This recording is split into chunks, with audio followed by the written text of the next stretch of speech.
Emily, maganda talagang kasunduan na ito para sa Israel. May mga salitang pumapayag sa kalayaan ng pagkilos ng militar ng Israel laban sa mga nakaplano, napipinto o nagpapatuloy na pag-atake o banta.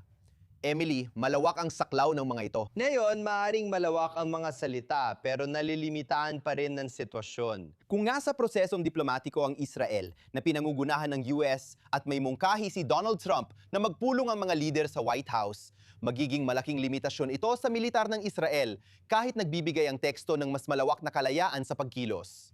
Pero ito ay negosasyon ng isang dokumento at nandun ang mga salitang iyon at magiging maganda yon para sa Israel. Sa kabilang banda, pagdating sa diplomasya, madalas gamitin ang salitang kapayapaan. Ang salitang normalisasyon ay wala roon. Maaring masyadong malayo na yon para sa mga Lebanese. Pero gayon pa man, ang ideya ng isang komprehensibo at pangmatagalang, hindi ko alam kung ginamit talaga ang salitang pangmatagalan doon, pero ipinapahiwatig na kasunduan sa kapayapaan. Napakagandang pananalita yon mula sa pananaw ng Israel. Malinaw na umaasa si Emily mula sa pananaw ng Lebanon.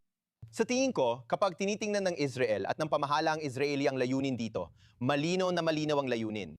Layunin nito ang mapanatili ang kalayaan ng pagkilos ng militar ng Israel, ngunit hindi sa antas ng masinsinang kampanya. Hindi kinakailangan tulad ng nakita natin sa nakaraang 7 linggo o nang nakita natin ang taglagas ng 2024. Pero para mapanatili, ayon kay Ariel, ang kalayaan ng pagkilos mula pagtatapos ng Nobyembre 2024 hanggang simula ng kampanyang ito.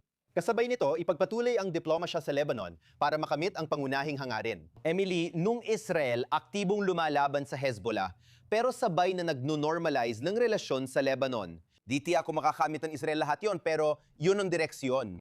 At magiging mahirap, malinaw naman, sa pinakamababang salita, para sa gobyerno ng Lebanon na tanggapin ang ganitong pakete ng mga hakbang.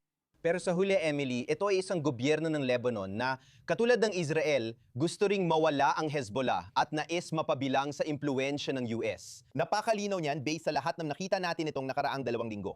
Kaya maaring kahit hindi pa nila gustong o kayang aminin ng hayagan na yon, maaring nakikita rin nila ang kasunduang ito bilang isa rin sa kanilang mga layunin.